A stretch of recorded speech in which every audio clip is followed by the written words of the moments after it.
Hello class, today we're going to talk about the life of the Buddha, and I've got some notes here that I will read from.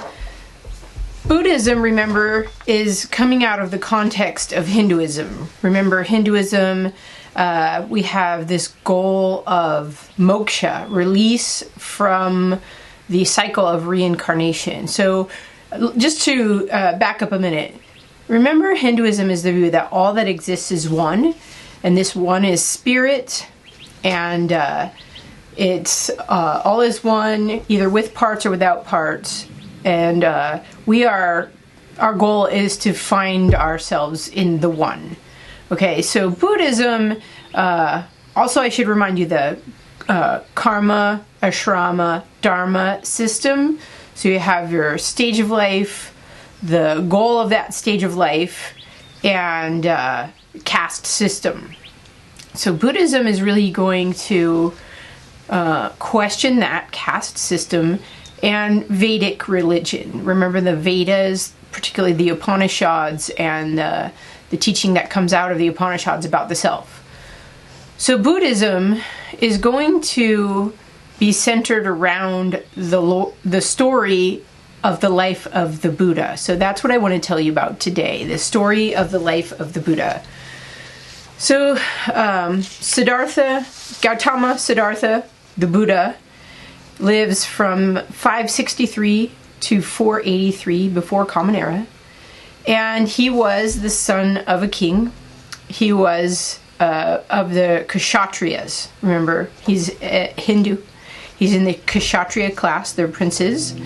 And he was born, actually before he was born, his father went to some astrologers to see what kinds of predictions they would make about his son. And the prediction was that he would be a great ruler if he went into politics, or he would be a great teacher. Now, since his father is a king, he wants his son to be a great ruler. So his father decided that he would try to bring it about, that his life was, lived with that goal in mind. So he protected him from seeing certain things in life. He didn't want him to have any experiences that would distract him from becoming a great king. So he grew up as a prince, and he lived in a palace. He wasn't poor. He wasn't a beggar. He has all the privileges of life that you can imagine being a prince. And this is going to be part of the importance of Buddhism, is his background and his experiences. He has no deprivation. So by the time he's 19, though, he's living the traditional Hindu pattern of life. He married and had a son, and he became kind of restless with life. And he didn't know why. Maybe he was a thoughtful person. He's experiencing a kind of restlessness, though, and he wants to get away from his surroundings. He's been within these palace walls, living a protected lifestyle. He doesn't really know much about the world out there. And so this experience he's going to have, what I explain next, is going to be part of the basis of Buddhism. So pay attention to the story. He decides he's going to go outside the palace walls unescorted and without his father's knowledge. And so he goes out one night, and he comes across an old, decrepit person. Okay, this is the first time he's seeing somebody that's decrepit by age. Okay, they're stooped over, old, and it was a bit of a shock to him. He hadn't seen this kind of suffering before. So he starts to realize this is what happens to human beings. We get old, and this is distressing to him, and this restlessness that he has increases. And so he goes out again, outside the palace walls, probably at night, against his father's wishes, and he sees a sick person, someone who has a disease of some sort, and they're wasting away from this disease. He hadn't seen disease before, and he starts to think about this and human life and what could happen to him and his family in the future, and this is distressing to him. And he starts to think about the human condition. Then he goes out a third time and he sees something even worse. He sees a decomposing corpse. He sees death, okay? And he starts to think, ooh, this is going to happen to all of us. All humans die. So this is his experience. He sees old age, he sees sickness, and now he's seeing physical death. And he realizes this is what happens to all of us. Now he goes outside the walls one more time and he sees someone who's dressed in a saffron robe, who's meditating and seems to have inner peace. And he wonders about this. How does this person have peace given all the suffering that humans go through? And so he wanted to find that inner peace. He was distressed, he was troubled, and he wants this peace. So he decides he's going to give up everything and try to find that path towards inner peace. And so this is where he comes into conflict with Hinduism, though, right? So Hinduism says you have these certain duties. He's a householder, and he is supposed to be doing the duties of a householder, but he can't. He has no peace doing that. It's not providing meaning for him. And so this is going to set the stage for some of the characteristics of Buddhism. People leave home and go into Buddhism. So he leaves the palace and he leaves his marriage. This is going to be part of Buddhism too for some people. Now he shaves his head, he changes his identity, he's hiding. He doesn't want his father to find him. So he leaves the palace, he leaves his wife, he puts on the saffron robe, and he goes from having a home to homelessness. And he's going to grieve. They're going to grieve for him. He's gone, and he's going to leave the palace and set out for this path of life where he is going to find meaning. He decides he's not coming back. And so this is going to be the basis for Buddhism. One person, one story, and it's easy to connect to because I think we have that experience of restlessness, meaninglessness, and wanting to find inner peace. All right, so he goes to different teachers, swamis, and asks about how to have this inner peace. And he follows some teachers, and he spends about 6 years trying to find it. Following this teacher and that teacher, he goes into extreme asceticism. Remember, asceticism is self-denial. So he goes into this denial of the self, and he is at one point eating 1 grain of rice a day. And he's reduced to skin and bones. This is an extreme way of living, and he realizes that this did not help him to break through to enlightenment. And so it does seem like some people are like, yeah, this guy's going to do it. He's going to reach enlightenment through asceticism, but he doesn't do it. He collapses, and a lady finds him and brings him back, resuscitates him, feeds him, and he decides that this ascetic way of life, this striving, isn't going to provide the meaning that he needs. So he had this way of indulgence, self-indulgence in the palace that didn't provide meaning. And then he went this way of extreme asceticism in the sannyasi way of life in Hinduism, and that didn't provide meaning either. So this is going to give one piece of Buddhism that we're going to learn about, the middle path. And it's the middle between self-indulgence and complete self-denial or asceticism. Don't go to extremes.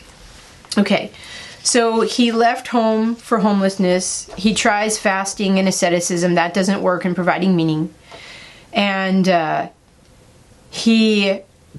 his friends turn away from him, by the way. They were like cheering him on. Oh, he's gonna reach enlightenment, and he doesn't. And his friends kind of abandon him. And he decides, you know what? I'm going to find this inner peace. I'm going to find the way.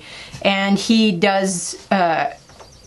finds a tree, the Bodhi tree, and he sits under the tree and starts meditating.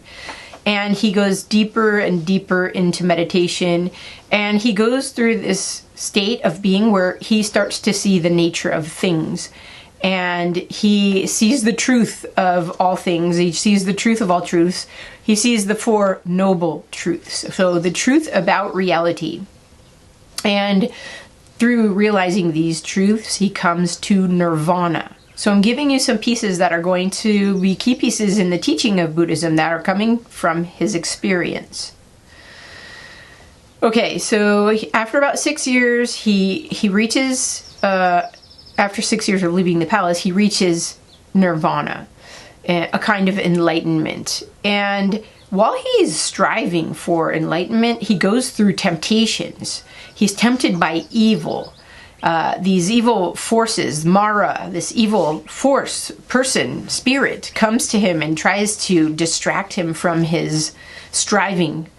But the forces of evil can't break him. He has reached enlightenment. He has a certain kind of power to continue.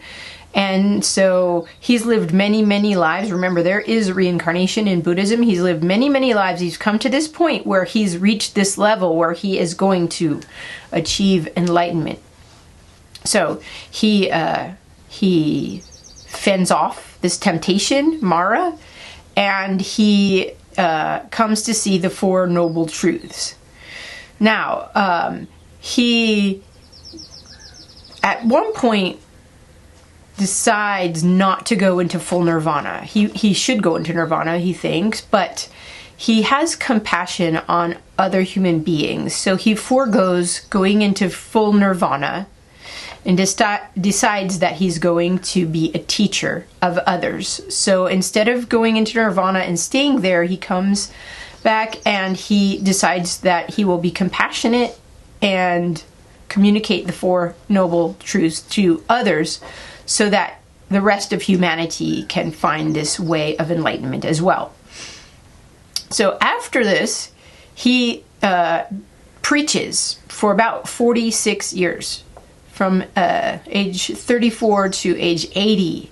He is teaching others. He's going from place to place. Sometimes people come to him during monsoon season. He'll be at one place and people come to him. But he spends his life teaching others. Now, at first, he reaches out to his friends who had abandoned them, and they're like, "Nah, dude, we don't believe you. We aren't sure." Okay, maybe they don't say dude, but he shows them the way that he has learned, and they realize he has reached enlightenment, and so his former friends become his disciples now. And then he goes to his family, and his family realizes what has happened, and they also become disciples, his students, his followers. Now, they start religious communities. The males become monks, the females become nuns, and they start orders, religious orders.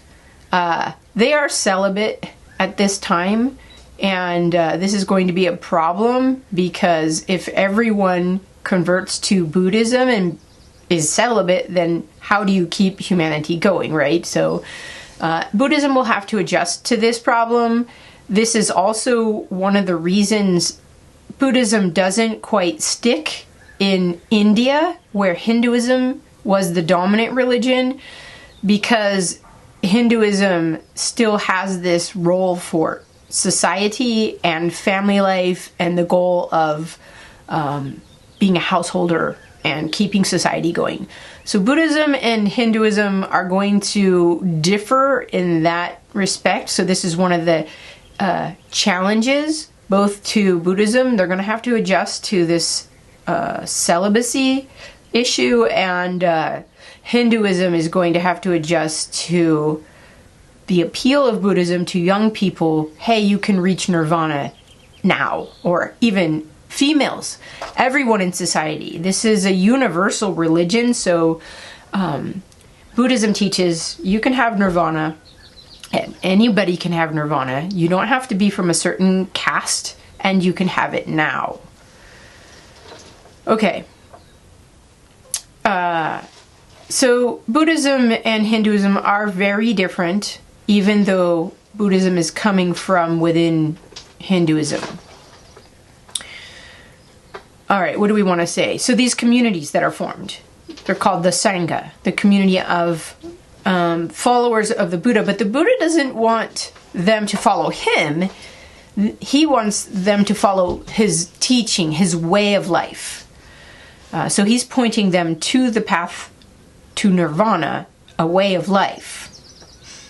Okay, so the Buddha grows older. He spends his life teaching, compassionately teaching others. And when he's 80, he visits the house of a person who's from one of the lower castes. And he eats some meat there. The story I heard is he eats bad meat and gets sick and dies.